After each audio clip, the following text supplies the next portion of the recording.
Muy buenos días, hermanos. Dios les bendiga. Muy bienvenidos a la continuación del repaso de las lecciones de escuela sabática para este tercer trimestre del año 2022, en el cual estamos estudiando el tema En el crisol con Cristo. Y esta semana estamos en la lección número 9, Una vida de alabanza. Y este día jueves 25 de agosto, el título es Un arma que conquista. Pero como siempre, hermanos, antes de continuar, los invito a que inclinemos el rostro reverentemente y vamos a orar. Oremos. Padre nuestro que estás en los cielos, santificado sea tu nombre. Señor, te alabamos y te glorificamos, Señor, porque la alabanza únicamente es para ti, porque solo tú eres el único que eres digno de toda honra, toda gloria y toda alabanza. Y que podamos nosotros alabarte hoy y por la eternidad, Señor, y gracias al maravilloso sacrificio de nuestro Señor Cristo Jesús, quien al morir en la cruz del Calvario y derramar su sangre preciosa por cada uno de nosotros, perdonó nuestros pecados y nos hizo poder ser llamados hijos tuyos. Y podemos acercarnos confiadamente al trono de la gracia, confiando únicamente en los méritos de nuestro Señor Cristo Jesús. Te rogamos, Señor, que tu Espíritu Santo nos acompañe en el estudio de tu palabra este día y que nos muestre las verdades maravillosas que debemos comprender para ponerlas en práctica en nuestra vida, Señor, y poder ser un testimonio viviente a todos los que nos observan de que verdaderamente te hemos conocido a ti, el único Dios verdadero, y al Señor Jesucristo a quien tú enviaste. Y ese conocimiento personal ha hecho una transformación en nuestras vidas. Todo esto te lo imploro, Señor, sin merecerlo, en el dulce nombre de Cristo Jesús. Amén. Bien, hermanos, un arma que conquista. Y aquí ustedes estarían esperando escuchar de el arma más poderosa alguna vez utilizada. Sin embargo, es el arma más poderosa, pero vamos a ver que no se trata de lo que todos pensamos. Y el tema de este día se centra en un rey del reino de Judá, el rey Josafat. Y el rey Josafat y trató en la medida de lo posible de hacer las cosas conforme a la voluntad de Dios. Y lo estaba haciendo. Y por lo tanto, su reacción inicial fue la correcta. Y lo vamos a ver, estamos viendo en el segundo libro de Crónicas, el segundo libro de Crónicas en el capítulo 20, y vamos a leer desde el capítulo 1.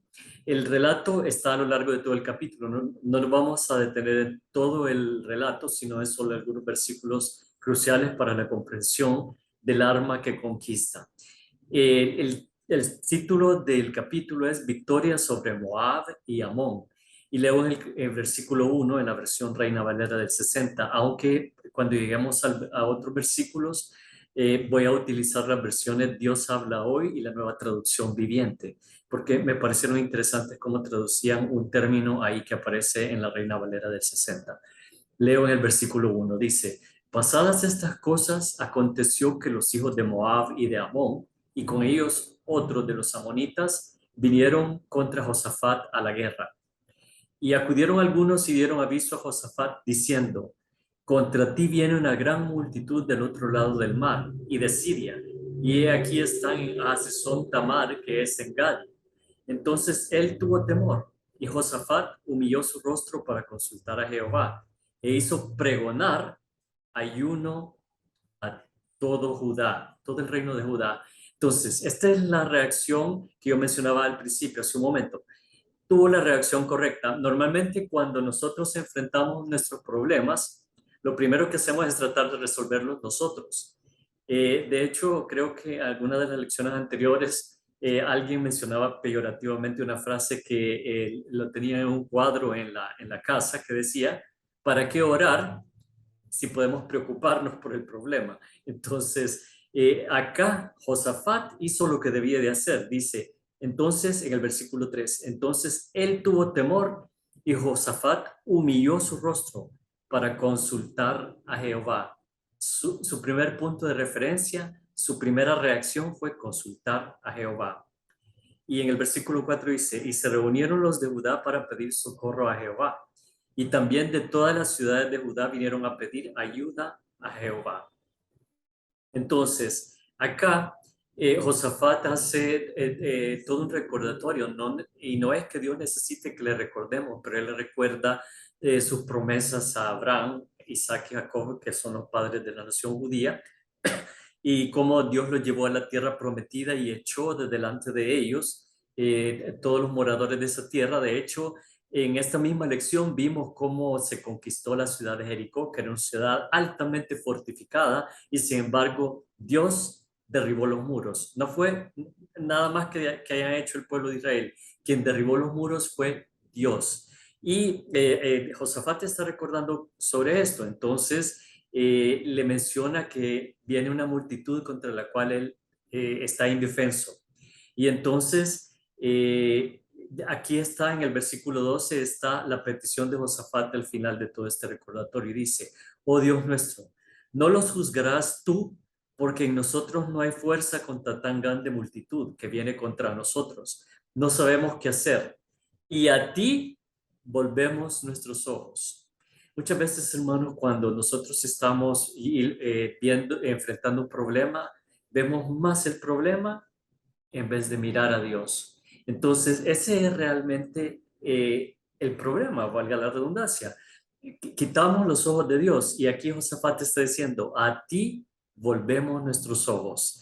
Esa es la clave. ¿Qué pasó con Pedro cuando él le pidió a Jesús que él quería caminar también sobre las aguas? Mientras mantuvo su vista puesta en Jesús, pudo caminar. Cuando la apartó de Cristo, empezó a hundirse. Y eso es lo que nos pasa a nosotros. Cuando aportamos la vista de Jesús, nos hundimos en nuestros problemas, nos hundimos en nuestras aflicciones.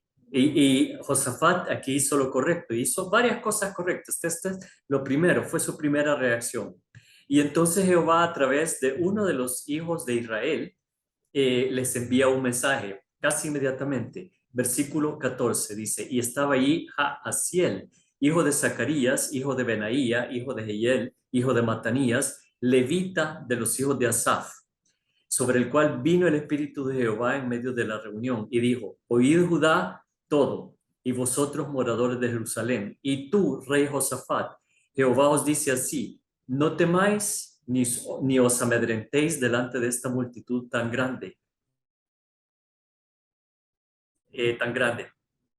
porque no es vuestra la guerra, sino de Dios. Entonces, acá ya el Señor les estaba diciendo, al igual que lo que pasó en Jericó, va a pasar acá. Yo seré el que pelee la batalla por ustedes. Entonces, ¿qué fue lo que hizo el rey? Versículo 18, perdón, aquí está el versículo que quería compartir con ustedes, es el 17. Les da instrucciones bien específicas. No habrá para qué peleéis vosotros en este caso. Paraos, estad quietos y ved la salvación de Jehová con vosotros. Oh Judá y Jerusalén, no temáis ni desmayéis. Salid mañana contra ellos, porque Jehová estará con vosotros. Quiero leer este versículo porque la parte donde dice paraos, estad quietos, eso de estad quietos, también lo encontramos en otras partes de la escritura. En los Salmos dice, estad quietos y reconoced que yo soy Dios. Perdón, eso está en Éxodo. Estad quietos y reconoced que yo soy Dios. Pero quiero leerles la versión Dios habla hoy, ese versículo 17, segundo de Crónicas 20:17. La versión Dios habla hoy dice, no son ustedes los que van a pelear esta batalla. Tomen posiciones. Esa es la frase que sustituye paraos. Tomen posiciones. Cuando enfrentamos un problema, debemos tomar la posición que el Señor nos manda, no la que nosotros queremos. Tomen posiciones, esténse quietos y verán cómo el Señor los librará. Leo ahora en la nueva traducción viviente el mismo versículo 17. Dice, sin embargo, ustedes ni siquiera tendrán que luchar. Tomen sus posiciones, luego quédense quietos y observen la victoria del Señor. La victoria es siempre de Jehová, hermanos, nunca es nuestra. Y eso debemos reconocerlo.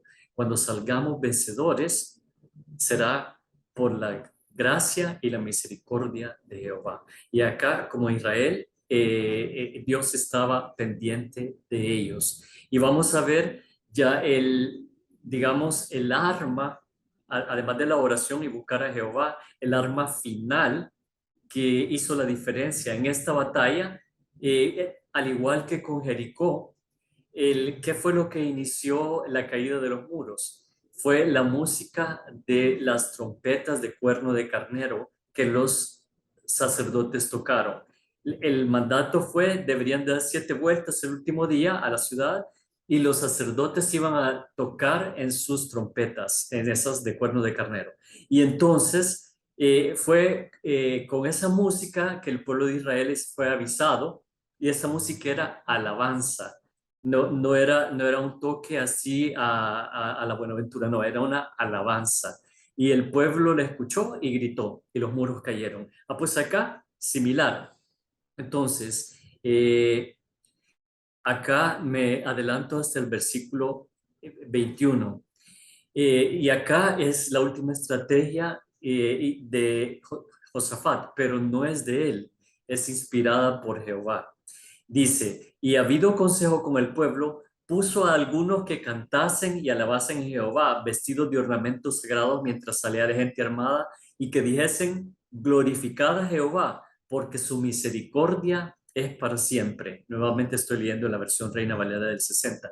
Y el versículo 22, aquí está la clave, hermanos. Y cuando empezaron a entonar cantos de alabanza, Jehová puso contra los hijos de Amón, de Moab y del monte de Seir las emboscadas de ellos mismos que venían contra Judá, y se mataron los unos a los otros. Hermanos, el ejército iba atrás de los cantores, que Josafat puso a los levitas vestidos de los ornamentos sagrados para que fuesen al frente del ejército. Ese era su ejército de alabanza. Y con las alabanzas fue que Dios se manifestó y derrotó a esta grande multitud. Dice que no quedó nadie y que pasaron días despojándolos. Ustedes pueden leer la historia completa en el capítulo 20 del libro segundo de Crónicas. Sin embargo, ahora me quiero ir al final de la lección. Ahí dice, vuelve a leer segundo de Crónicas 20 del 1 al 30, la pregunta que está al final, dice, ¿qué principios espirituales puedes encontrar que se puedan aplicar a su experiencia con Dios, específicamente en tiempos de pruebas y aflicciones? Y aquí quiero compartir con ustedes varios versículos, hermanos. Quiero compartir primeramente Isaías 54:17, que es un versículo extraordinario. Es un versículo extraordinario que nos habla acerca de cómo Jehová nos hará sobresalir. Dice, ninguna arma forjada contra ti prosperará, y condenarás toda lengua que se levante contra ti en juicio. Esta es la herencia de los siervos de Jehová, y su salvación de mí vendrá, dijo Jehová. Así que, hermanos, cuando se levante alguna acusación falsa contra ustedes, cuando se levante alguna arma, quieran forjar un arma contra ustedes, no prosperará. Y toda lengua que se levante contra ustedes en juicio será condenada. Sí, ustedes y yo somos siervos de Jehová y hacemos su voluntad. Esa es la diferencia. Entonces, hermanos, ahí está una de las promesas. Y ahora quiero irme, bueno, ya vimos en el Crónicas que la salvación viene de Jehová, el capítulo que lo acabamos de leer. Ahora me quiero ir al Nuevo Testamento y ahí hay muchos consejos dados por el apóstol Pablo. Y quiero ir al primero en 2 de Corintios 10, versículos 4 y 5. 2 de Corintios 10, versículos 4 y 5. Y leo el versículo 4.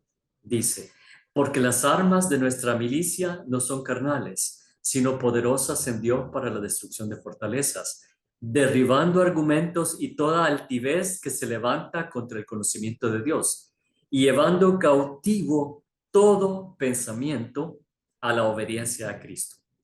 Y hermanos, ¿qué fue lo que Cristo dijo? Solo quiero recordarles acá, cuando alguien esté en contra de ustedes, esa persona se ha constituido en su enemigo y no debemos odiar a nuestro enemigo. Aquí, llevando todo pensamiento cautivo a la obediencia a Cristo, Jesús nos mandó en el Sermón del Monte, amad a vuestros enemigos, bendecid a los que os maldicen, haced bien a los que os aborrecen y maltratan, orad por los que os ultrajan y os persiguen. Yo les pregunto, ¿estamos haciendo eso nosotros? Al hacerlo, estamos llevando cautivo todo pensamiento a la obediencia a Cristo. Luego leo en Efesios 6:12 para que veamos. Es un versículo que todos conocemos, pero nos habla acerca de contra quién es la batalla. No es contra personas, hermanos. Las personas que se han levantado contra nosotros están siendo impulsadas por un espíritu inmundo. Dice Efesios 6, versículo 12, porque no tenemos lucha contra carne, sangre y carne, sino contra principados, contra potestades, contra los gobernadores de las tinieblas de este siglo, contra huestes espirituales de maldad en las regiones celestes. Contra ellos es nuestra lucha, hermanos. Y ellos simplemente se manifiestan a través de agentes humanos, que puede ser cualquier, hermano. Puede ser cualquier, incluso miembros de nuestra propia familia o de nuestra propia familia de la fe. Pero no estamos luchando contra ellos, estamos luchando contra estas huestes, contra estos principados, contra estas potestades, gobernadores de las tinieblas. Y finalmente en Romanos 8, del 37 al 39, encontramos una promesa maravillosa. Romanos 8, del 37 al 39.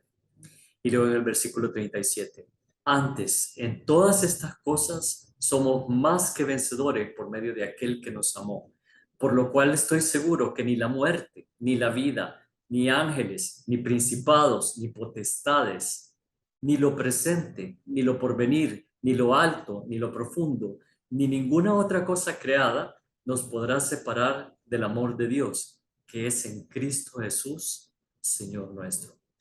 Nada nos puede apartar del amor de Dios, hermanos.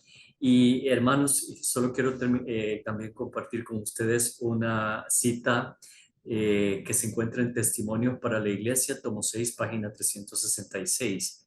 Y se la voy a compartir en su primera parte, porque este es un consejo para nosotros de no quejarnos. Todos estamos atravesando crisoles, hermanos, pero Dios sabe cuáles son esos crisoles y realmente tenemos que confiarlos a Dios en oración, directamente a Él. Dice, comienzo leyendo, nuevamente digo, es Testimonio para la Iglesia, tomo 6, página 366. La fase alegre y alentadora de nuestra religión será representada por todos los que se consagran diariamente a Dios. No debemos deshonrar a Dios con un lastimero relato de las pruebas que parecen gravosas. Todas las pruebas que se reciban como medios de educarnos producirán gozo. Toda la vida religiosa será elevadora y ennoblecedora, fragante de buenas palabras y obras. Agrada al enemigo que las almas estén deprimidas, abatidas, llorosas y quejosas. Quiere que así sean precisamente las impresiones que deje el efecto de nuestra fe. Pero Dios quiere que la mente no se rebaje a un nivel inferior. Paraos, tomen sus posiciones, como dice el versículo de 2 de Crónicas 20:17. Estad quietos y ved la salvación de Jehová. Hermanos, ninguna arma forjada contra nosotros prosperará y condenaremos toda lengua que se levante contra nosotros en juicio, porque si servimos a un Dios omnipotente, a un Dios todopoderoso, Él peleará nuestras batallas por nosotros. Simplemente tenemos que fijar la vista en Él. Que Dios les bendiga grandemente.